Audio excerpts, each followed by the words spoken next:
Hello everyone, so this is Edmond. Mindaros Channel, isang content creator at gumagawa ng mga tutorials katulad ng PC laptop troubleshootings, mobile device troubleshootings at marami pang ibang klaseng tutorials na sinishare ko dito sa aking channel.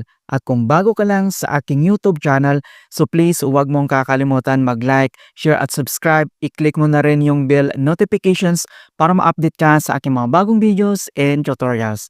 So sa videong ito ay pag-uusapan natin at i-guide ko kayo on how to fix 0 views on an uploaded TikTok video. So na-experience mo na ba ito na 0 views pa rin ang uploaded video mo, mapa-regular upload man yan or TikTok affiliate video? So sa videong ito ay makakatulong sa iyo as your guide kung paano ba natin yan i-fix, kaya stay tuned ka lang. Alright, so huwag na natin patagalin at start na natin. So open lang natin ang ating TikTok applications. Ayan. So dito sa aking TikTok homepage profile, so makikita nyo dito na mayroon akong 0 views pa rin. So ilang oras na ito na nakakaraan mga kaibigan, 0 views pa rin yan. So ang gagawin mo lang, hanapin mo lang dito yung may 0 views na uploaded videos mo, and then kailangan mo lang yan i-open. Once na-open mo na yung 0 views na uploaded videos mo, ang gagawin natin dito ay dito lang sa right corner. So makikita mo dito yung tatlong dot, i-click mo lang yan. And then dito lang sa baba ay kailangan mo lang mag-scroll to right corner. So scroll lang tayo dito sa baba, ayan. So i-uso mo lang dito and then hanapin mo dito yung privacy settings. Okay, so once nakita mo na dito yung privacy settings, dito lang sa ating mobile screen, and then kailangan mo lang i-click dito yung privacy settings.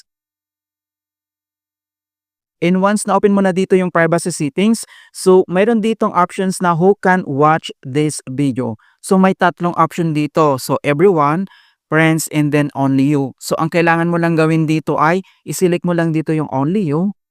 Ayan, so once na-select mo na dito yung only you, and ayan, so mawawala na siya dito sa upload sections natin at mapupunta sa privacy video sections na nasa taas lang katabi ng TikTok Shop Creator Box. So andito na yung videos natin. Ayan, so dito kailangan natin maghintay ng mga 15 minutes or 30 minutes on to 1 hour mga kaibigan bago natin ito i-unlock ulit para i-click yung everyone. So ano-ano ba yung mga dahilan kung bakit nagkakaroon tayo ng 0 views on TikTok?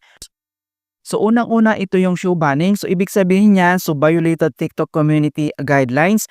Yung pagpo-posted natin ng frequently, so walang gap, so ilang minutes lang tapos nag-post ka ulit. And then yung spamming, and then yung paggamit natin ng VPN. And then pangalawa naman, ito yung content or qualities issues. So TikTok algorithms prioritize high equality engaging content. So yung video mo ay mababa yung kanyang resolutions, has 4 lightning, and then unoriginal, and then reposted siya to another platform. Ayan, so the algorithms may not push it to a wider audience. Kaya minsan nagkakaroon tayo ng 0 views dahil sa mga reason na ito. And then yung pangatlo, ito yung using restricted keywords or hashtag. So paglalagay natin ng hindi akmang title, descriptions, and then hashtag sa videos natin, isa sa mga dahilan yan yung pagkakaroon natin ng 0 views. Pero mas marami pang dahilan mga kaibigan kung bakit tayo nagkakaroon nito. So nasa TikTok po yan. Alright, and then after a few minutes or after 15 minutes or 30 minutes, and then dito lang ulit sa ating TikTok homepage profile. So dito lang sa ating privacy settings. So i-click mo lang yan, and then kailangan na natin ito i-unlock. So open mo yung video, and then i-click mo lang ulit dito yung tatlong dot. And then dito lang sa baba ay mag-scroll right corner ka lang, ganyan. And then select mo lang dito yung privacy settings. And then dito sa privacy settings, and then select mo lang dito yung everyone ulit. Ayan. So once na-select mo na yung everyone, so mapupunta na ulit siya. So visible ulit siya sa for everyone na videos natin. And then kailangan mo lang mag-refresh. Okay, so makita mo dito sa private videos natin na na-remove na siya. So nandito ulit sa ating uploaded videos. Ayan guys, so mag-refresh ka lang ng iyong account, mag-relogin ka ulit. Ayan, so makita mo na magkakaroon na siya ng views dito. Ayan, so ganun lang po kasimple mga kaibigan kung paano natin i-fix yung 0 views on TikTok uploaded videos natin dito. In hope na nakapagbigay ako ng konting kalaman at guide tungkol sa TikTok tutorials. Thank you guys and see you in my next tutorials.